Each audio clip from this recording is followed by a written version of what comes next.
एक बार एक किसान परमात्मा से बड़ा नाराज हो गया।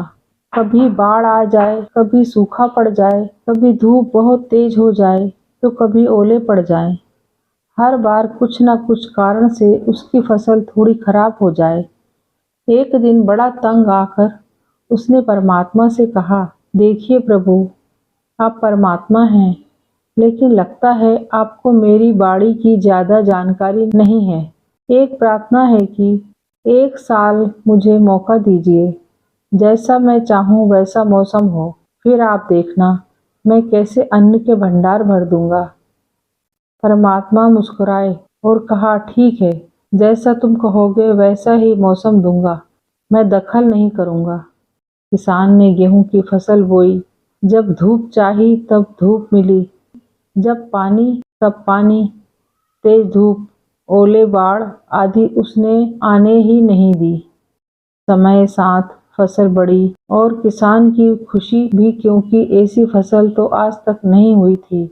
किसान ने मन ही मन सोचा, अब पता चलेगा परमात्मा को कि फसल कैसे करते हैं। बेकार ही इतने बरस हम किसानों को परेशान करते रहे। फसल काटने का समय भी आया। किसान बड़े गर्व से फसल काटने गया, लेकिन जैसे ही फसल काटने लगा, एकदम से छाती पर हाथ रखकर बैठ गया। गेहूं की एक भी बाल के अंदर गेहूं नहीं था। सारी बालियां अंदर से खाली थी। बड़ा दुखी होकर उसने परमात्मा से कहा, प्रभु, ये क्या हुआ? तब परमात्मा बोले, ये तो होना ही था। तुमने पौधों को संघर्ष का जरा सा भी मौका नहीं दिया। ना तेज धूप में उनको तपने दिया, ना आंधी ओलों से जूझने दिया।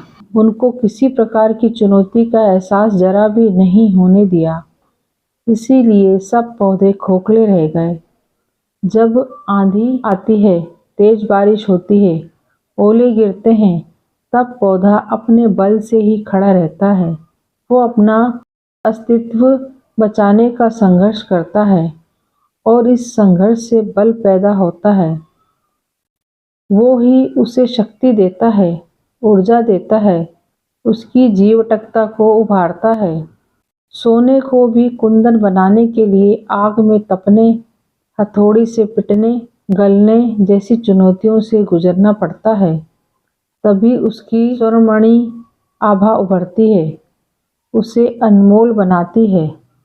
उसी तरह जिंदगी में भी अगर संघर्ष ना हो, चुनौती ना हो, तो आदमी खोखला ही रह जाता है। उसके अंदर कोई गुण नहीं आ पाता। ये चुनौतियां ही हैं जो आदमी रूपी तलवार को धार देती हैं। अगर प्रतिभाशाली बनना है तो चुनौतियों को स्वीकार करना ही पड़ेगा, अन्यथा हम खोखले ही रह जाएंगे।